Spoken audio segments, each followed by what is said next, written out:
간은 침묵의 장기다라는 말 들어보셨을 거예요. 근데 침묵의 장기가 하나가 더 있어요. 바로 신장입니다. 신장도 침묵의 장기라고 부르는데요. 이 신장도 간만큼이나 하는 일이 진짜 많거든요. 근데 인체에서 차지하는 비율은 0.4%밖에 되지 않아요. 그런데 하는 일이 그 수십 배에 해당할 만큼 정말 기능도 많고 중요하고 그런데 이게 또 간만큼이나 신호를 약하게 보낸다라는 거죠. 그 말은 이 신장이 많이 나빠질 때까지 그러니까 우리가 알아챌 만큼 신호를 주지 않는다라는 거고요. 주더라도 신호가 미약해서 그냥 내가 좀 피곤해서 그러나 또 전날 좀 음식을 짜게 먹어서 그러나 라는 생각 정도로 지나쳐 버릴 수 있다라는 거예요. 그래서 제 주변에서도 그런 경우가 있었는데 이게 젊은 분이 그냥 감기 때문에 병원을 갔는데 혈액 검사를 했는데요. 신장 기능이 20%밖에 남지 않아가지고 바로 투석을 권유받았던 경우들도 있거든요. 그래서 신장도 이게 간만큼이나 정말 점잖아도 너무 점잖은 장기다라는 생각이 듭니다. 그러고 보면 이제 조금만 문제가 생겨도 이 통증이라는 신호를 보내는 장기들이 오히려 더 고맙다라는 생각도 듭니다. 이 신장도 우리 몸의 일부니까요. 이게 내 몸이 나이가 들면 신장도 같이 노화가 진행이 되죠. 그래서 갈수록 기능이 약해지는 것은 당연하다라는 생각이 듭니다. 그래서 이게 40대 이후가 되잖아요. 그럼 이게 사구체 여과율이라고 그러죠. GFR. 사구체 여과율이 10년 정도 지나면 한 8% 정도씩 감소가 되고요. 또 신장의 크기도 한 10년 정도 되잖아요. 그러면 이게 작게는 5%에서 많게는 10% 정도까지 사이즈가 줍니다. 사이즈가 준다는 것은 기능도 줄었다는 거니까 신장을 지나가는 혈류량도요. 10년 정도 되면 거의 한 10% 정도까지 감소를 해버립니다. 이 말은 이제 신장의 기능이 약해졌다라는 거잖아요. 근데 이게 병이 들어서가 아니라 대부분 진행되는 평균적인 수치라는 거죠. 그런데 이보다 훨씬 더 빠른 속도로 신장의 기능이 나빠지고 있다면 이제 문제가 심각한 거죠.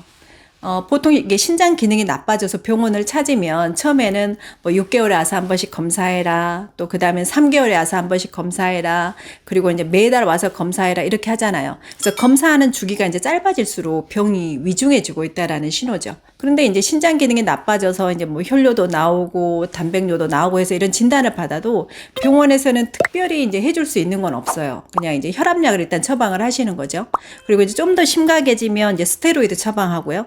또 좀 더 심각해지면 거기에 더불어서 이제 면역 억제제까지를 쓰는 게 이제 거의 대부분의 처방이라고 보시면 됩니다. 그래서 이제 더 나빠져서 신장의 기능이 한 10에서 15% 정도 남게 되면 이게 이제 뭐 투석을 하거나 이제 뭐 신장 이식 수술을 통해서 이제 신장의 기능을 대체하게 하는 거죠. 근데 이제 이게 투석을 시작을 하면 회복은 정상적인 회복은 이제 정말 힘들게 되죠. 이제 투석을 하시면 그때 이제 독소는 회복을 해주겠지만 그 기계를 통해서 이제 필터링을 하는 과정 중에서 이 적혈구가 진짜 많이 깨져요. 그래서 신장이 결국은 혈관 질환이고 혈액 질환인데 이게 적혈구가 깨지니까 또 다른 혈액 문제를 이제 야기시키는 거죠. 그리고 또 이식 수술을 하신다고 해서 그게 끝나는 게 아니에요. 아니잖아요. 평생 동안 면역 억제제를 먹어야 됩니다. 평생 동안 면역 억제제를 먹어야 된다라는 건 말 그대로 이 면역 억제제는 정상적인 면역 기능을 억제하는 약이잖아요. 근데 우리는 평소에 어때요? 면역을 올리기 위해서 얼마나 많은 노력을 하십니까? 체온 1도를 올리기 위해서 얼마나 많은 노력을 하세요? 그게 면역을 올리는 거니까. 또 뭐 면역만이 살 길이다 이런 책들도 있고요. 또 건강에 좋은 것들은 하나같이 다 또 면역을 올리는 것들이에요. 뭐 버섯이나 홍삼 같은 거 이런 것들. 근데 이제 면역 억제제를 평생 먹는다라는 것은 절대 가볍게 지나갈 일은 아니죠. 면역을 억제하면 다른 더 중증 질환이 올 확률이 매우 높아지죠. 예를 들면 암 같은 거. 그러니까 이제 평생 동안 살얼음판을 걷는 것처럼 살 수밖에 없는 거예요. 이 콩팥은 안 좋아질 때 이렇게 끊임없이 미약하지만 신호를 보내긴 합니다. 그래서 오늘 말씀드릴 내용이 이 신장이 안 좋아지고 있을 때 내 몸에서 보낸 SOS 신호들이에요. 물론 이 증상들이 나타났다고 해서 그게 다 신장이 나빠져서 오는 건 아니에요. 그리고 이제 만약에 신장 때문에 이런 증상들이 나타나고 그런 결과를 받았다 해도요. 검사 결과에 따라 또 충분히 개선할 수도 있습니다. 이 신장에 문제가 생길 때 보내는 신호는요. 정말 대책 없이 피곤하고 대책 없이 무력감이 생깁니다. 보통은 피곤하면 우리가 쉬거나 하룻밤 자거나 좀 쉬면 괜찮아지는데 이게 쉬어도 피로감이 가시질 않고 무력감이 가시질 않아요. 이게 신장에 나타났을 때의 신호고요. 그다음에 이제 요독이 이제 나가질 않잖아요. 신장이 떨어지면 이게 요독을 제거해 주는 게 신장인데 그래서 식욕이 떨어지면서 동시에 구역질이나 이렇게 메스꺼움이 생기기도 합니다. 그래서 이 임신한 경험이 있는 분들은요. 입덧하는 것 같아요. 이렇게 말씀들을 하세요. 그리고 이제 또 신장이 나빠지면요, 이 다른 곳보다 일단 피부에서 먼저 이상 반응이 옵니다. 그래서 예민하신 분들은 금세 아실 수가 있는데, 이게 신장은 전해질하고 수분의 균형을 맞추는 역할을 하잖아요. 그러니까 전해질이라 그러면 칼슘, 뭐 나트륨, 염소 뭐 이런 것들이에요. 이런 균형을 맞추는 역할을 하고, 또 우리 몸에서 노폐물을 제거하고 독소를 배출을 하고요. 또 전체적으로 우리 몸을 지나는 혈류량을 결정을 합니다. 근데 신장이 나빠지면 이런 기능들이 다 안 되는 거예요. 그러니까 독소도 배출이 안 되죠. 전해질 균형도 깨지죠. 혈류량도 정체가 되니까 이게 부종이 오면서 피부 노화가 급속히 진행이 돼요. 그래서 피부가 이제 약간은 푸석푸석한 모습을 띠는데요. 점점점 건조해져요. 그래서 거기다가 이제 독소까지 쌓이니까 심한 가려움증을 호소할 수도 있습니다. 그래서 아무리 긁어도 시원하지 않아요. 이렇게 말을 해요. 그래서 피가 나도록 긁어도 시원하지 않다라는 거고요. 또 이제 그러면서 동시에 피부 곳곳에 전반적으로 색소 침착이 나타나요. 그래서 군데군데 칙칙하고 어두운 색소들이 전신에 걸쳐서 이제 나타날 수가 있게 됩니다. 그래서 이제 여기서 조금 더 진행이 되면 이제 피부가 건조해지는 것을 넘어서서요, 이제 딱딱하게 변하게 돼요. 그러니까 이게 전해질 불균형이 오면서 이 전해질 중에 한 가지 이제 칼슘이 이 피부나 조직 아무데나 가면서 이렇게 침착이 돼요. 그래서 그 피부나 이런 조직들이 이렇게 딱딱하게 변하게 됩니다. 그리고 소변을 볼 때 소변에서 이제 거품이 생기죠. 이게 이제 단백뇨라고 말들을 많이 하시는데, 이제 단백뇨가 생기면 이제 거품 소변을 봅니다. 근데 단백뇨라고 해서 다 거품 소변을 보는 건 아니에요. 단백뇨인데도 거품뇨를 안 보는 경우도 있고요. 또 단백뇨가 아닌데 거품뇨를 보는 분들도 있어요. 이제 그런 경우는 이제 그 소변 보는 그 낙차에 의해서 이제 거품뇨가 생길 수가 있고요. 또 이제 개인적으로 탈수가 있을 때 소변이 진하게 농축이 되는데, 그 소변이 너무 진하게 농축이 되는 경우도 거품뇨는 볼 수가 있습니다. 그리고 또 한 가지는요, 이 눈두덩이가 유난히 자주 붓는 분들이 있어요. 이런 분들은 이제 단백뇨를 의심해 볼 수 있어요. 그리고 이제 혈뇨를 보는 경우인데요. 이게 혈뇨라고 그러면 이제 피가 섞인 빨간색 소변이요. 이제 이런 경우에는 이제 신장 기능이 약해져서 있을 확률이 높고요. 근데 정상 소변색인데 병원에서 검사했을 때 양성 반응이 나오는 경우 있어요. 자멸 반응이. 이제 이런 경우에도 신장 기능이 약해졌을 때 나타나는 증상입니다. 그리고 이제 몸이 부어요.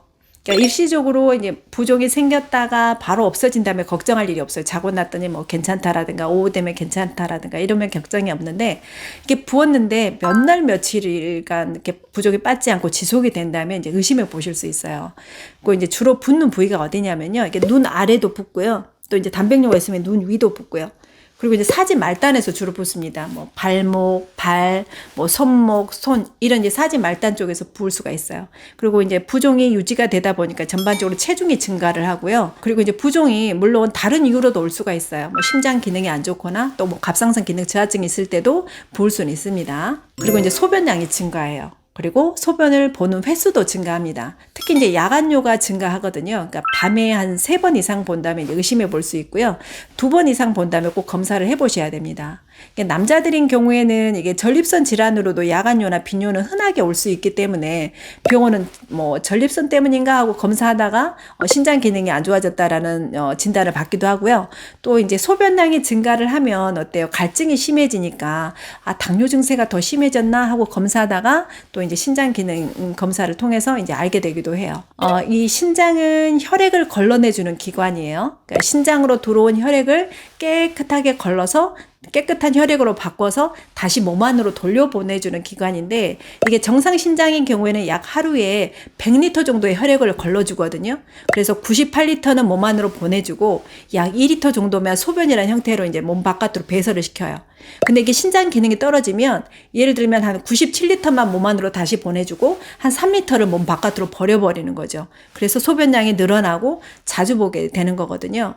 그런데 이게 신장 기능이 더 나빠지잖아요. 그러면 이게 반대로 역전하기도 합니다. 그래서 소변량이 오히려 줄어버려요. 필터링이 안 돼가지고. 그래서 신장 기능이 더 나빠졌을 때는 소변량이 오히려 더 줄 수 있다라는 거고요. 그리고 이제 신장에서 분비하는 호르몬들이 몇 가지 있어요. 근데 그 호르몬 중에 EPO라는 조혈 호르몬이 있어요. 말 그대로 혈액을 만드는 호르몬인데, 이 호르몬이 부족하면요, 이게 철분제를 아무리 먹어도요, 혈액을 만들어내지 못하니까 빈혈이 계속 심해지는 거예요. 그래서 여러 가지 빈혈 증세가 오는 거죠.